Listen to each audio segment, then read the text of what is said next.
Mesdames et messieurs, bonsoir. Merci de vous joindre à nous en direct de Al24 News. Vous êtes bien sur l'échiquier international. Depuis le départ d'Al-Assad, les Syriens ont cru s'en être sortis et qu'enfin ils pourront vivre tranquillement loin des peurs et des craintes de toutes sortes qui pesaient sur leur tête au quotidien. Mais leurs espoirs se sont échoués face à la réalité du terrain. La Syrie, un pays convoité de tous, ne pourra jamais jouir de cette sérénité tant chantée lorsqu'on a longtemps été ou constitué un front de résistance à l'entité sioniste.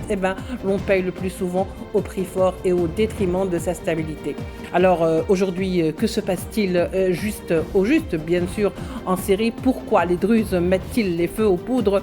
Qui est en train de faire aujourd'hui bouger les dés à Damas, et que cherche-t-on à faire de ce pays point pivot dans une région soumise de force à l'instabilité chronique? Tout de suite, les éléments de réponse sur l'échiquier international.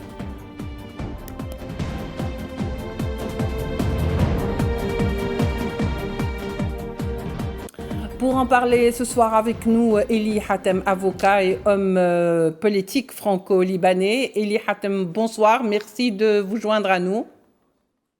Bonsoir à vous, à tous les téléspectateurs, et merci de votre invitation.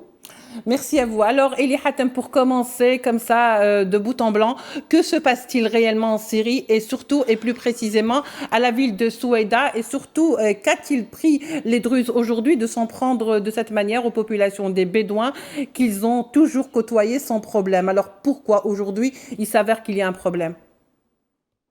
Alors, il faut savoir une chose, c'est qu'au Proche-Orient, il y a un jeu qui est en train de se faire depuis des années. C'est un projet politique, c'est le projet politique qui a été prôné par Henry Kissinger pour effriter tous ces pays du Proche et du Moyen-Orient et mettre un terme aux accords de Sykes-Picot, c'est-à-dire détruire toutes les entités étatiques et créer des tensions entre les diverses communautés en les poussant les unes contre les autres pour créer de mini-entités, de mini-États confessionnels ou ethniques appelés à s'entretuer pendant très longtemps, et tout cela en faveur d'Israël, qui va pouvoir profiter de cette situation. Et l'entité sioniste, comme vous le savez, rêve de faire ce qu'on appelle le Eretz Israël, c'est-à-dire le grand Israël. Ce qui se passe actuellement, malheureusement, c'est un conflit intercommunautaire qui a été poussé par les services israéliens et les services américains. Parce qu'il faut rappeler que le groupe qui a renversé le gouvernement syrien de Bachar al-Assad n'est autre en fait que le HTS, autrement dit Hayat Tahrir al-Sham, qui est en fait la continuité ou c'est même l'organisation du Front al-Nusra qui a été créée par Ahmad al-Shara, Abu Muhammad al-Julani, c'est-à-dire le Front al-Nusra n'est autre que la branche d'Al-Qaïda en Syrie. Et le même Abu Muhammad al-Julani, qui a repris son nom et devenant un président autoproclamé, Ahmad al-Shara, n'était autre que le numéro 2 de l'État islamique, c'est-à-dire Daesh, autrement dit le bras droit des États-Unis et d'Israël dans la région, qui ont créé toutes ces organisations islamistes, qui n'a rien à voir d'ailleurs avec l'islam, oui, pour semer la discorde. Le problème, ce qui nous intéresse aujourd'hui, c'est que finalement, après donc la chute ou le départ de l'Assad, la Syrie avait, ou les Syriens avaient quand même de l'espoir de retrouver un État stable. Ce n'est pas le cas. En tous les cas, ce n'est pas dans les plans de ceux qui ont décidé autrement. Alors pourquoi aujourd'hui cette histoire des Druzes fait-elle surface, alors que de tout temps, ces tribus et bien sûr ces factions de façon même religieuse, parce que de toute façon le Moyen-Orient est ainsi fait. Il n'y a pas que des musulmans sunnites, il y a des chiites, il y a des chrétiens. Donc pourquoi c'est aujourd'hui qu'on se rend compte que finalement il y a un problème avec les Druzes et que les Druzes sont en train de bouger? Est-ce que finalement cela n'est pas en relation directe avec l'entité sioniste qui n'a pas encore fini son travail en Syrie? Absolument. Aujourd'hui, ce sont les Druzes. Mais il y a quelques mois, c'était les Alawites. Il y a quelques semaines, c'était les chrétiens avec un attentat dans une église chrétienne. Alors, il faut savoir, c'est qu'en Syrie, il y a toujours les mercenaires de Daesh qui sont à la solde du Mossad israélien et de la CIA américaine. Et ce sont des mercenaires qui viennent des quatre coins de la terre, c'est-à-dire vous avez des mercenaires qui viennent des djihadistes de l'Afghanistan, d'autres qui viennent du Pakistan, d'autres des Ouïghours, en fait, et qui sont tous stipendiés par ces services secrets pour semer la zizanie et s'attaquer à ces différentes communautés pour mettre de l'huile sur le feu et pour démontrer qu'il est impossible à ces différentes communautés de coexister ensemble, d'où l'importance de créer des entités spécifiques, c'est-à-dire un État alaouite, un État druze, un État morcellement sunnite, de la un Syrie. État kurde, etc. Un morcellement de la Syrie. Totalement. Le morcellement, pas simplement que de la Syrie, ça sera pour l'ensemble de la région du Proche et du Moyen-Orient, y compris au Liban. Parce qu'aujourd'hui, il y a la ville de Tripoli dans le nord du Liban qui également voit déferler sur son territoire des mercenaires qui viennent également pour essayer de pousser les extrémistes sunnites pour s'insurger contre les autres populations, voilà. notamment les Alaouites qui se trouvent à Tripoli. Oui, on serait vraiment au bord de l'embrasement et c'est peut-être, on se demande si ce n'est pas vraiment l'objectif justement de ceux qui sont en train de faire bouger aujourd'hui les choses. Alors justement, Eli Hatem, qui est en train de faire bouger aujourd'hui les acteurs, autrement dit, qui est en train d'actionner les leviers, d'autant plus que le pouvoir en place de Shara, du président par intérim aujourd'hui en Syrie, n'avait pas vraiment montré d'hostilité vis-à-vis de l'entité sioniste. Alors pourquoi aujourd'hui vouloir essayer de faire des troubles pour faire sortir l'ours de sa tanière? Alors, le président Ahmad al-Shara, qui est président autoproclamé ou président par intérim, comme vous l'avez indiqué, peut-être, à un moment donné, il a eu cette volonté d'essayer de constituer l'État syrien. Mais en même temps, il faut dire qu'il a été instrumentalisé. C'est-à-dire, quand il a été le numéro 2 de Daesh, il était en excellente relation avec Moshe Yaalom, et il s'échangeait des messages, notamment en s'excusant quand il y a eu une roquette qui avait touché alors, le volant, dans ces cas-là, Oui, alors dans ces cas-là, parce que c'est ce qui nous intéresse aujourd'hui, alors dans ces cas-là, pourquoi aujourd'hui l'entité sioniste irait se retourner vers un soi-disant allié? Eh ben, écoutez, c'est normal, parce que l'objectif de l'entité sioniste n'est pas de sauvegarder les institutions syriennes, mais aboutir à ce plan de dislocation des entités nationales, que ce soit l'État syrien, que ce soit l'Irak, que ce soit le Liban et les autres endroits, et pouvoir de ce fait prendre ou envahir une partie de la Syrie. Nous avons vu comment les Israéliens ont déferlé, ils sont arrivés à 20 km de Damas, et en même temps leur allié Al-Joulani n'avait pas bronché. Il a au contraire, le 9 décembre, c'est-à-dire 24 heures après la chute de Damas, féliciter et remercier les forces israéliennes pour leur aide, d'ailleurs avec la Turquie, pour lui permettre de renverser le gouvernement de l'ancien président Bachar al-Assad. Et de ce fait, aujourd'hui, vous savez, il a commencé quand même à négocier avec les Israéliens pour créer une normalisation avec l'entité sioniste par l'intermédiaire de l'Azerbaïdjan. Oui. Mais en même temps, les Israéliens ne veulent pas une normalisation. Pour quelle raison? Parce qu'une normalisation veut dire que sauvegarder la Syrie en tant que ce n'est pas le but de l'entité sioniste de sauvegarder la Syrie. De morceler l'ensemble de la région. Voilà. Donc, si je comprends bien, monsieur Eli Hatem, ce n'est pas le but de l'entité sioniste. Dès le départ, depuis le départ de Assad, ce n'était pas de garder la Syrie comme avec ses institutions, mais plutôt d'aller vers une division. Et c'était ça le but. Donc, quel que soit... Absolument. Absolument. Voilà. L'objectif, c'est le chaos.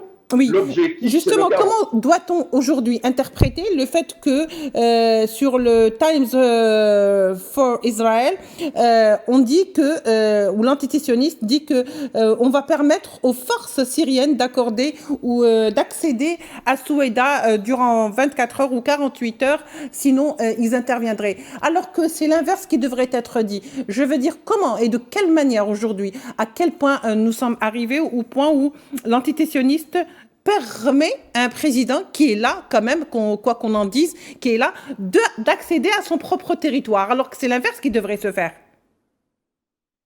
Absolument. Surtout que qu'on soit pour ou qu'on soit contre, il faut reconnaître que quand même aujourd'hui Al-Jolani a été reconnu d'une manière internationale. D'une part, il a été reçu à l'Élysée en France, et puis d'autre part, c'est le président américain Donald Trump l'a congratulé en disant que quand même que c'est quelqu'un de jeune, de dynamique, etc.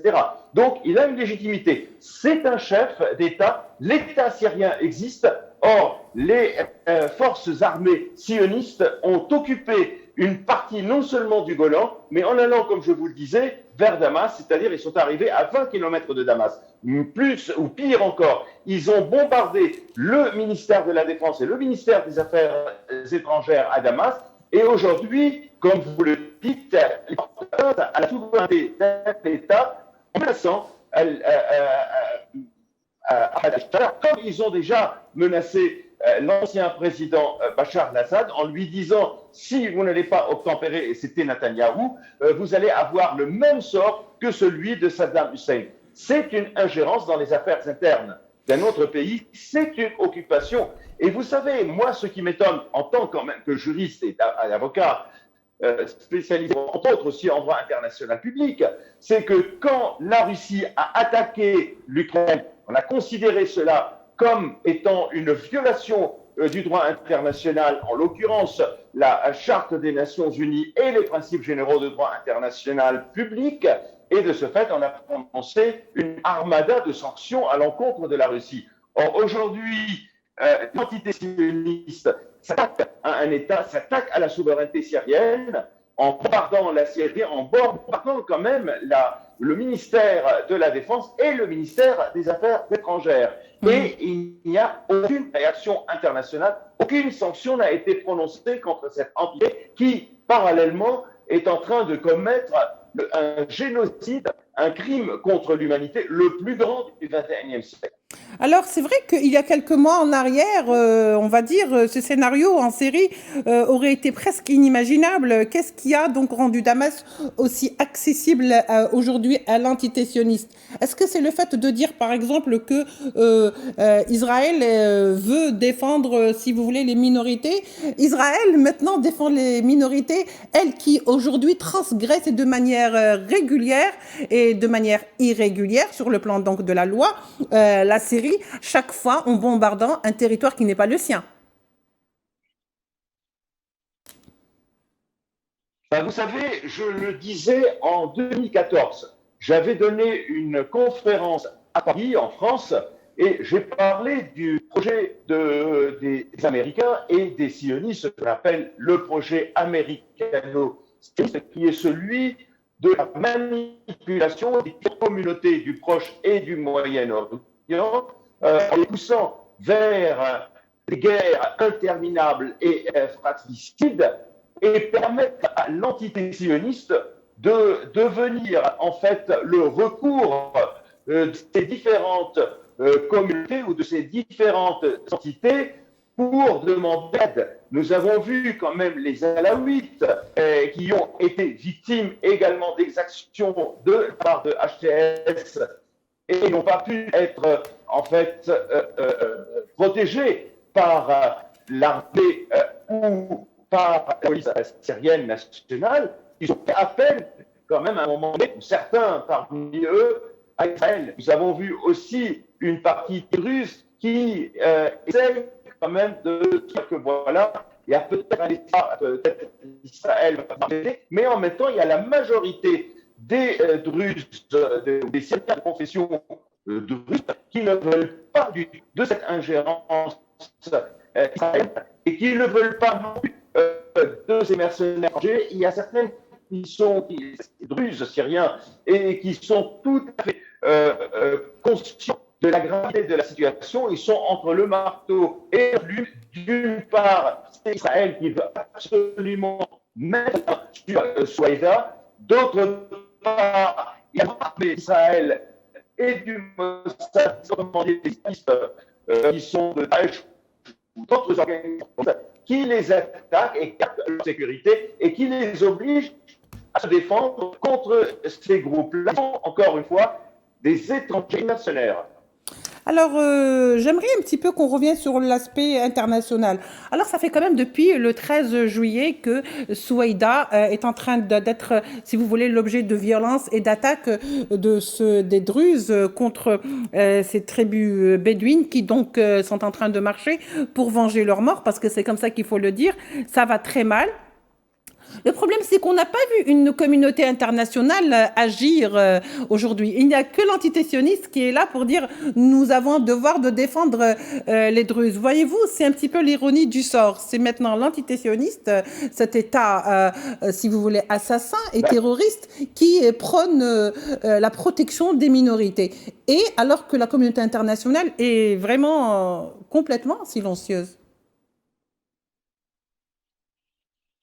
Malheureusement, la communauté internationale est tombée sous le terrorisme des organisations sionistes ou pro-israéliennes qui n'osent pas bouger, qui n'osent pas prendre la parole. Et quand je parle de la communauté internationale, je parle en particulier des Occidentaux. Quant à la Russie, donc du monde, du nouveau monde libre, malheureusement, la Russie est et c'est la seule, en fait, qui est concernée par le problème syrien et qui avait très bien compris le problème syrien.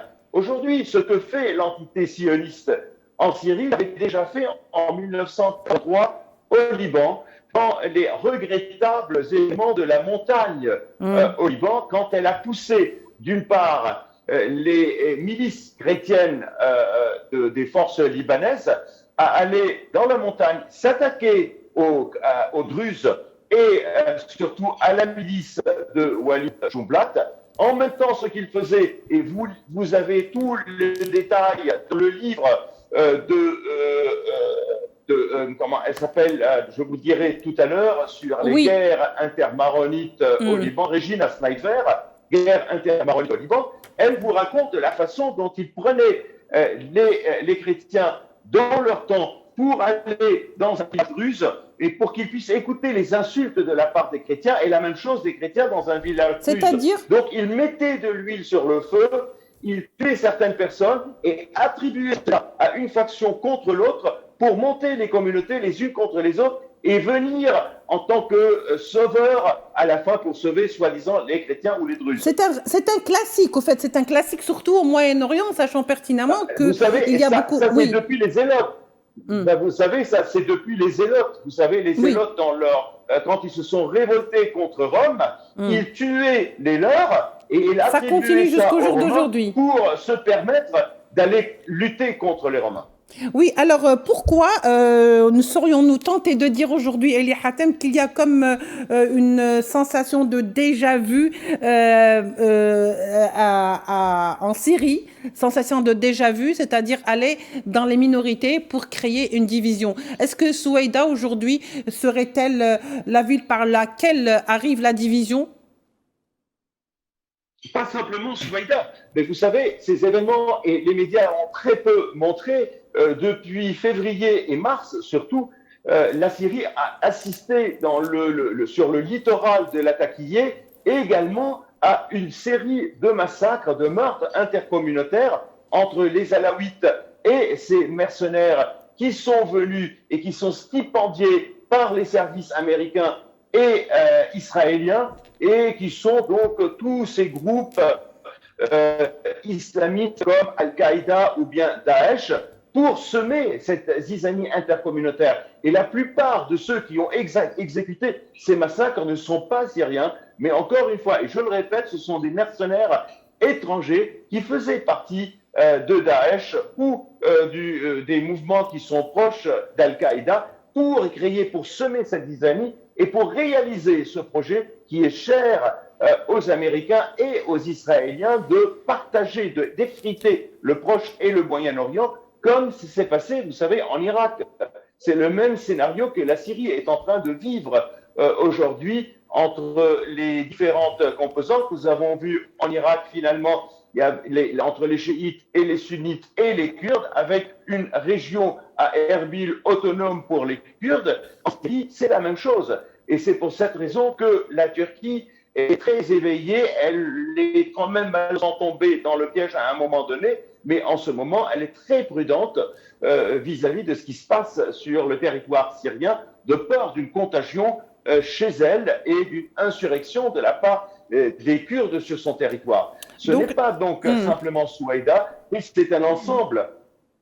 Oui, alors je disais, Eli Hatem, finalement, nous avons un scénario tout fait. Alors on va dire aujourd'hui où va aller la Syrie avec à ce rythme-là, cette recrudescence de la violence, avec des groupes qui pourraient venir de partout et de nulle part, dont il est très difficile aujourd'hui d'admettre leur origine, ou plutôt de vérifier la véracité de leurs origines et de leur motivation, puisque de toute façon le Moyen-Orient est devenu une sorte de vivier à chaque fois que les faiseurs, je dirais, de paix ou de guerre dans le monde décident donc de changer la géostratégie, eh ben, on voit l'émergence de groupes armés de tous bords avec des appellations différentes, mais dans le même procédé avec le même procédé qui existe depuis longtemps. Alors, quel scénario prépare-t-on? Quel scénario est-on en train de préparer pour la Syrie lorsqu'on dit diviser pour mieux régner? Régner sur quoi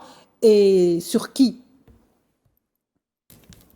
Absolument, vous avez absolument raison. Il y a des mains étrangères donc, qui sont impliquées. Nous avons vu quand même la force des services secrets, notamment du Mossad. Je vous donne une petite parenthèse en vous rappelant ce qui s'est passé d'ailleurs en Libye quand on a découvert que l'un des prêcheurs, un imam qui s'appelait Abu Hafs, qui en fait en réalité était un membre du Mossad qui avait fait ses études à l'Institut des études de Tel Aviv. En Syrie, il y a deux scénarios. Il y a un scénario négatif et je vous donnerai à la un scénario positif.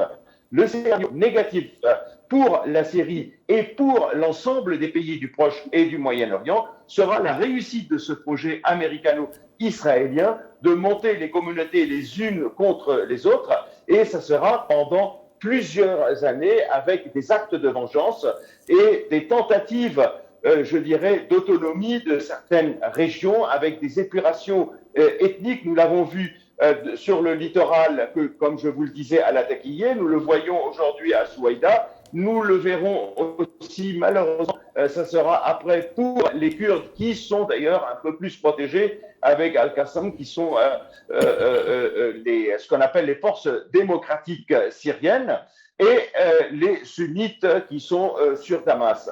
Et ça va profiter surtout pour les Israéliens pour mettre la main définitivement sur le Golan et élargir ce qu'on appelle le corridor de David pour aller jusqu'à l'Irak et même, je dirais, jusqu'à la frontière plus loin de l'Iran. Et c'est le fameux projet du Eretz Israël, ou le Grand Israël, qui va aller jusqu'à l'Euphrate, du Nil jusqu'à l'Euphrate, et en allant même jusqu'en Arabie Saoudite, dans les pays du Golfe. Donc ça, c'est le scénario négatif. Le scénario positif, ça sera un mouvement de Al-Narda, autrement dit, pas le Al-Narda tunisien, mais un réveil nationaliste arabe qui va quand même doit être conscient de la dangerosité de cette situation et dans ce cas-là, préserver toutes ces entités ou ces institutions telles que la Syrie, l'Irak, le Liban, les différents pays du Golfe, les différents pays également de la région comme la Jordanie et puis l'Iran. Et dans ce cas-là, préserver ces entités et ces États. Merci beaucoup, Eli Hatem, pour cet éclairage et ces explications. Bien sûr, le temps nous prend de court. Merci à vous de nous avoir suivis. Eli Hatem, avocat et homme politique franco-libanais, était avec nous. Merci, comme je le disais, à vous de nous avoir suivis. Au revoir.